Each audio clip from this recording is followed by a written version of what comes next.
Hey y'all, welcome back to the farm. If we're just meeting, my name is Jessie and I own a small flower farm called Living on a Prayer Flower Farm in North Louisiana. I grow cut flowers and sell them at my local farmer's market and I love it. I'm on year 3 of this journey and it's been fun. For returning flower friends, welcome back. So glad to have you back here. How you been?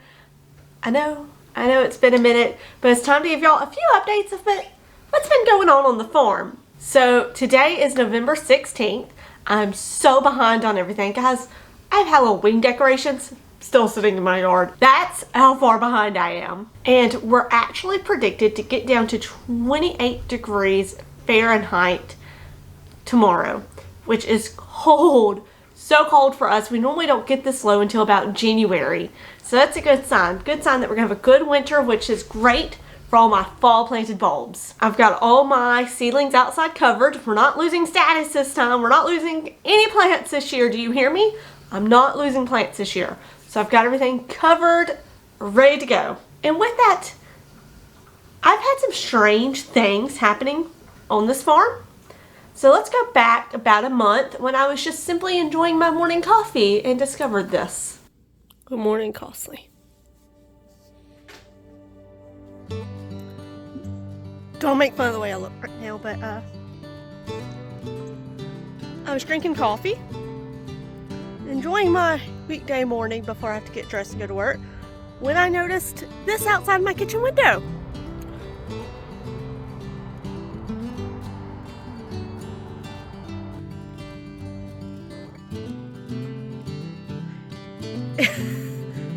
What? Confused, very confused.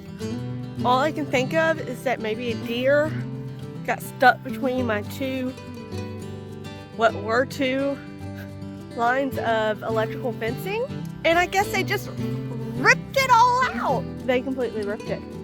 I've got a handle way over there, see it? Just, what? This was not how this morning was supposed to go. I'm looking at my flowers over here. The zinnias, they're on their last leg, they need to go. But it looks like everything else I've planted, my status and back there, my Sweet William. It looks like everything else is okay. But it's like, what the freak, man? I don't have time, nor the funds to really repair this. Shoot, these darn deer. So after that happened, I tried to secure it the best I could. It was kind of hanging down and deer got in. Deer got in and they went to town and ate so much stuff. They ate my yarrow. They ate my status down. Oh, they ate it down so far. They ate my Rebecca. They ate everything almost. They even took a few chops of my seedlings I just put out. So then I'm like, okay, they're obviously just kind of walking over the front part and then going under the second part of my fencing. So I ran 3 lines around the second part of the fencing on the bottom. Problem solved, right? They got in again. They got in again and had another feast on everything they didn't eat before. Oh, so frustrating. I just thank the Lord that they were not interested in straw flower or foxglove because those were out there. They just like the campanula. I found some white post under my carport and was able to make repairs. And then I walked around and realized, oh my gosh, there's more than one spot that they've taken out where they broke the post and it's just kind of sagging. So that's how they were getting in. I have fixed it and they haven't attacked anything since. So I think I've gotten it repaired enough to keep the deer out for now. I think I'm going to end up replacing those white flimsy posts in the front with T-post. At least every other one, put in a T-post that's nice and strong to help battle these hungry deer. Because I don't want to put tulips out there until I am sure that the deer won't get to them. Another weird thing that's happened is October is normally very warm. Sometimes we get down in the 40s, but we often don't get that cold. However, October 18th, we got down to 21 degrees Fahrenheit. That is negative 6.11 Celsius for those of you who don't go by Fahrenheit. That is so cold.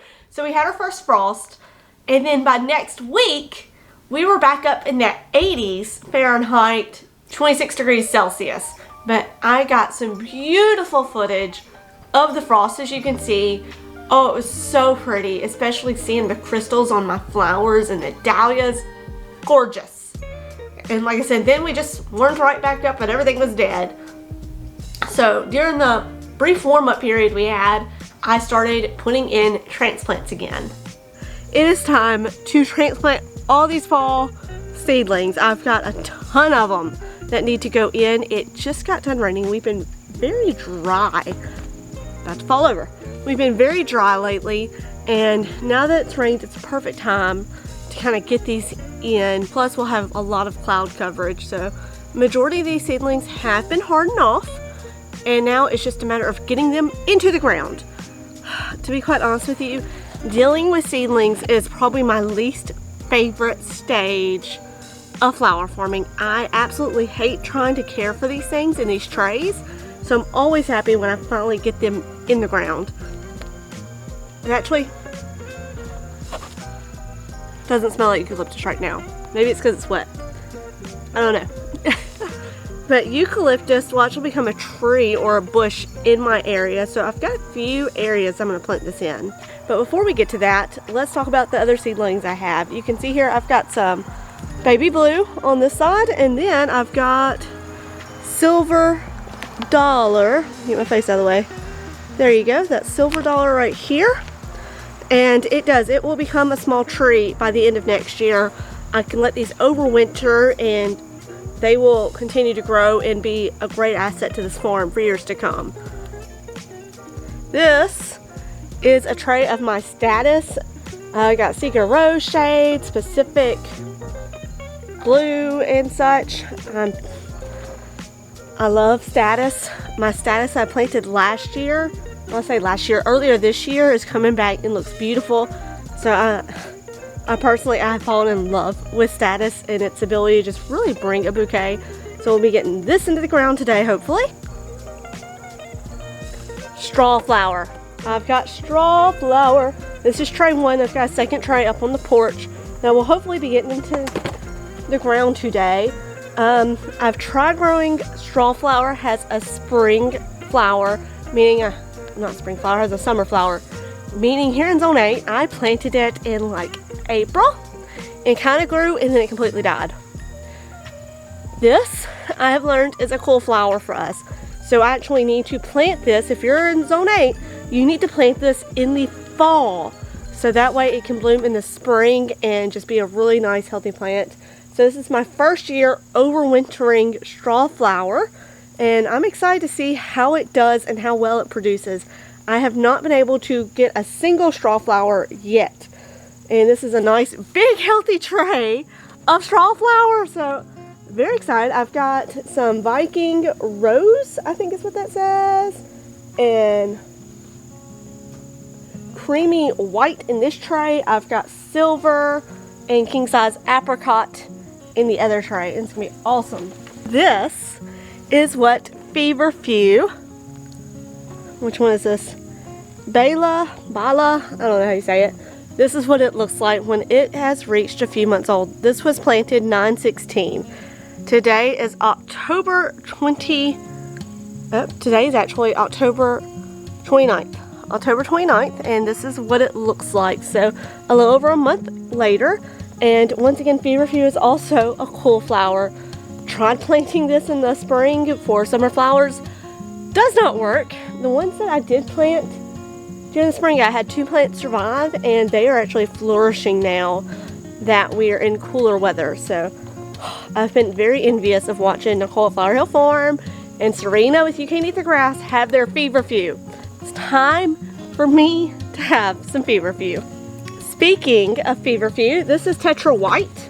And once again, it was planted around the same time, 9/16, and it's nice and healthy, and I'm excited to get this in the ground. So funnily enough, these right here are the feverfew that I planted in the spring last year. And you can see they are huge. They're covering some of the spots that I had available for the ones that didn't survive.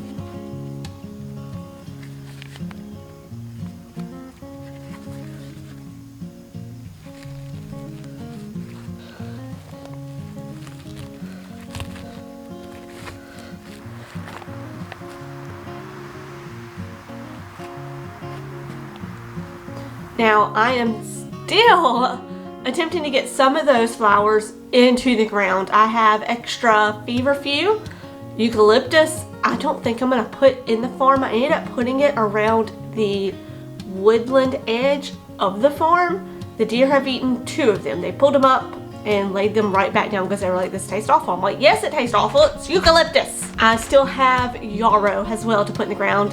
And what have I started? What's in the seedling room? Just the same seedlings to protect them from the ice cold outside this morning.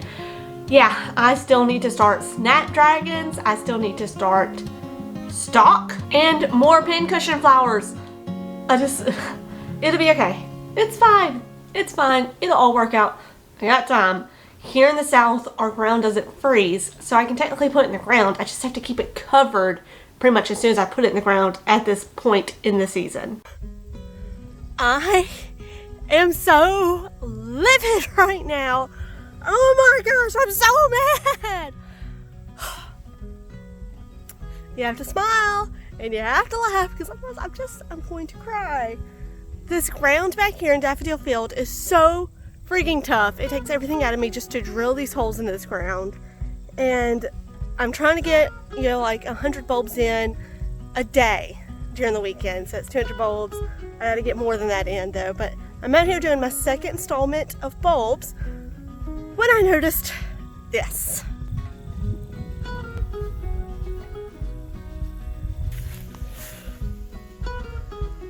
These bulbs that I just showed you, these are bulbs I planted last weekend. Something is coming out here and taking these bulbs back out of the ground and then leaving them on top. Are you kidding me? I'm so angry. Now I have to put them back in the ground. Why? They're not tulips, they're daffodils. I guess they're thinking they're some kind of good bulb, so they're digging them up to eat them, but almost all the ones I planted last weekend are back out of the ground. I planted like 100. Gotta love nature. Let's put you back in there. I don't have much dirt to bury you with. I'm gonna have to redig these holes. Gosh, flippin' dang it. Why? Why are you digging up my bulbs? I'm also currently working on fall cleanup. And I have learned I despise plastic netting. It is so difficult to get up. If you have an easier way that you clean up plastic netting, share it with me. Share it with the other flower people, please. We need to know, what's the secret? What is the secret to getting that netting up without the complete chaotic, bumbled mess that I'm dealing with right now? Winter this year has been fun. It's been a fun fall season. I feel like it's been busier than spring in that I've had no time. I feel like I have no time to get anything done because I'm trying to get all these daffodil bulbs in. I'm trying to get all these seedlings in, and I need to start more seeds, and there's just so much going on. Deep breath. We'll get through it. You have time. I have time. It's all going to work out. It's all going to be okay.